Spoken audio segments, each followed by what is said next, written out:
আমাদের স্টুডেন্টরা মাশাল্লাহ এত ট্যালেন্টেড, ওদের বডি যদি অ্যাকচুয়ালি চেক করতে হয় প্রপারলি, তাহলে আসলে সেনা মোতায়েন করতে হবে ইউনিভার্সিটির অথরিটির। কারণ একটা ফ্যাকাল্টি তো সিকিউরিটি গার্ড না, উনি কতটুকুই বা চেক করতে পারবে। সেদিন আবার শুনলাম যে একটা স্টুডেন্ট ওর একটা ফোন ফ্যাকাল্টির সামনে টেবিলে রেখেছে, যে ম্যাম আমি আমার ফোন টেবিলে রেখে যাচ্ছি, বাট ওর কাছে আরেকটা ফোন ছিল যেটা দিয়ে সে চ্যাট জিপিটিতে দেখে দেখে লিখেছে। সি, আমাদের টেকনোলজি এখন গ্লোবালি অনেক উন্নতি হচ্ছে। তো সেই ক্ষেত্রে আসলে আপনি কয়জনের মোবাইল আটকাবেন বলেন?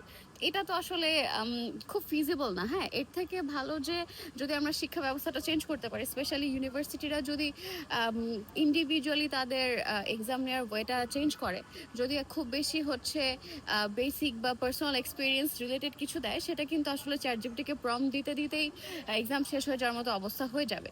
তো আমার মনে হয় এক্সামের ওয়েটা চেঞ্জ করা উচিত। কারণ আপনি সারা রাত কষ্ট করে পড়লেন, হয়তো অসুস্থতা নিয়ে পড়লেন, কিন্তু আপনার পাশে মানুষটা কিছুই পড়লো না, তবে চ্যাট জিপিটি দিয়ে লিখে এসে আরো বেশি স্ট্রাকচার্ড ওয়েতে এক্সাম দিয়ে আপনার থেকে ভালো মার্ক পাচ্ছে। এটা কিন্তু আসলেই খুবই খারাপ লাগে, মেনে নেওয়া যায় না।